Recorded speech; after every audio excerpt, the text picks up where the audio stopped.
Jailer இரண்டாவது பாகத்தோட அஃபிஷியலான announcement வந்து வரப்போகிறது. இதுக்கான ஒரு தகவல் தான் வந்து கிடைச்சிருக்கு.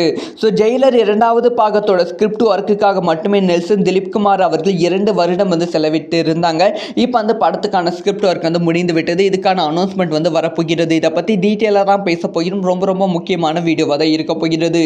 ஆக்சுவலாக அது இந்த திரைப்படத்தோட ப்ரோமோ ஷூட் வந்து ஆல்ரெடி வந்து பண்ணியிருந்தாங்க. EVP ஃபிலிம் சிட்டியில் வந்து ப்ரோமோ ஷூட் வந்து பண்ணியிருந்தாங்க.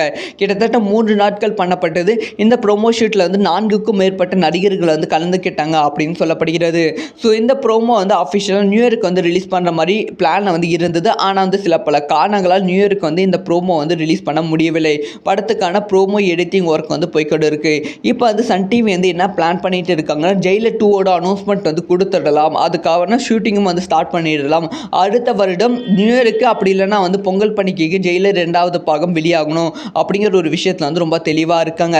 அதனால் வந்து ஜனவரி மாதம் மேபி வந்து பொங்கலுக்கே வந்து அஃபிஷியலாக ஜெயிலர் 2வது பாகத்தோட அனௌன்ஸ்மெண்ட் வந்து வருவதற்கான வாய்ப்புகள் இருக்குது. வித் ப்ரோமோவோட வெளியாவதற்கான வாய்ப்புகள் இருக்குது. நாம் யாருமே எதிர்பார்க்காத சர்ப்ரைஸ் வந்து ப்ரோமோவில் வந்து இருக்குது அப்படின்னு சொல்லப்படுகிறது. அது என்ன சர்ப்ரைஸ்னா, ஸோ வந்து ரஜினிகாந்த், அதுக்கப்புறமா வந்து அனிருத், அதுக்கப்புறம் நெல்சன், இவங்க 3 பேரும் ப்ரோமோவில் இருப்பாங்க அப்படின்னு நாம் எதிர்பார்ப்போம். ஆனால் இவங்க 3 பேரையும் தாண்டி ஒரு பெரிய நடிகர் வந்து கேமியோ வந்து பண்ணுறாங்களா, அவங்களும் வந்து ப்ரோமோவில் வந்து இருக்காங்க அப்படின்னு சொல்லப்படுகிறது.